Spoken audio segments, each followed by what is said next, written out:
2026 बद्दल पावसाबद्दल शेतकऱ्यांना एक विश्लेषण देतो।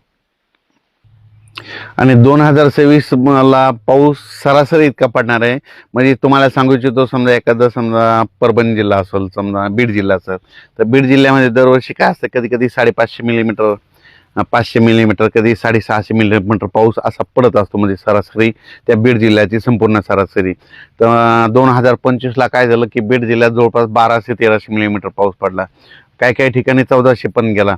मग तितका असा म्हणजे जसा 2026 ला म्हणजे दुप्पट असा पाऊस पडणार नाही, सरासरी इतका म्हणजे जेमतेमच पाऊस पडणार आहे, मात्र पिकं खूप चांगली येणार आहे, म्हणून हा अंदाज सर्व शेतकऱ्यांनी लक्षात घ्यायचा। जितका पाऊस कमी राहतो ना त्यावर्षी पिकं चांगली येतात, कापूस चांगला येतो, सोयाबीन चांगलं येतं, तूर चांगली येतं, पांढऱ्या तुरीला चांगला उतार येतो, म्हणून हे सर्व शेतकऱ्यांनी लक्षात घ्यायचं। आणि जितका जास्त पाऊस तितका नुकसान शेतकऱ्याचं होतं।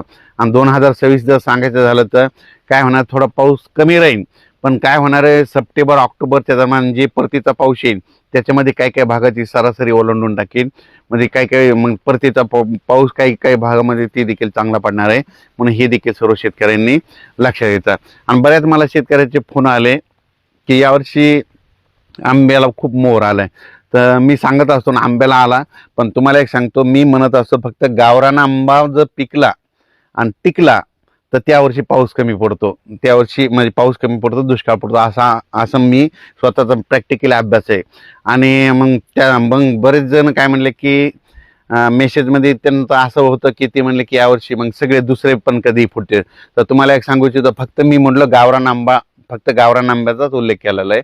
तुम्ही बघा दरवर्षी गावरान आंब्याला कधीच काही लागत नाही, 2 वर्ष येतात तर 1 वर्ष लागत नाहीत, म्हणून हे लक्षात घ्यायचं। म्हणून यावर्षी बघा तुम्ही गावरान आंब्याचं निरीक्षण करा, तुम्ही ते दुसरे जे सरकारी आंबे त्याचं हे करू नका,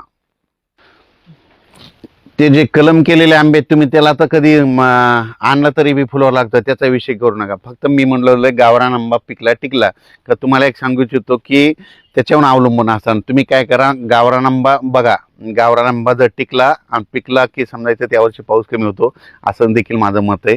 त्याच्यानंतर तुम्हाला एक सांगू इच्छितो, तर हे नुसतं सॅटेलाईटद्वारे नाही, तर तुम्हाला सांगतो हे 2026 आहे, तर 27-28 ला खूप पाऊस पडणार आहे। ह्या 2026 ला जर कमी होईल, पण पुन्हा 27-28 न सरासरीपेक्षा जास्त पाऊस पडणार आहे, म्हणून हे देखील सर्व शेतकऱ्यांनी लक्षात घ्यायचं।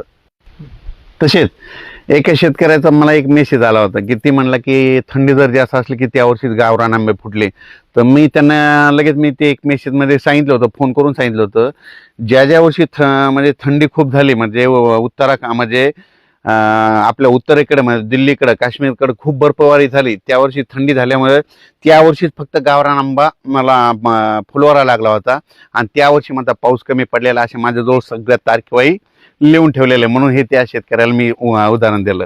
म्हणजे त्यांना सांगितलं की म्हणजे उत्तरेकडे खूप थंडी झाली, बर्फवारी झाली, त्या वर्षी मग काय झालं की आपल्या महाराष्ट्रातल्या गावरान आंब्याच्या झाडाला फुलवारा लागला होता, आणि त्या फुलवारा लागल्यामुळं त्यावर्षी नेमका पाऊस कमी झालेला, अशा माझ्यामध्ये नोंदी येतात, मध्ये लिहून ठेवलेलं आहे, म्हणून हे तुम्हाला एक सांगू इच्छितो। तर 2026 ला जेमतेम पाऊस राहणार आहे, म्हणून हा अंदाज लक्षात घ्यायचा।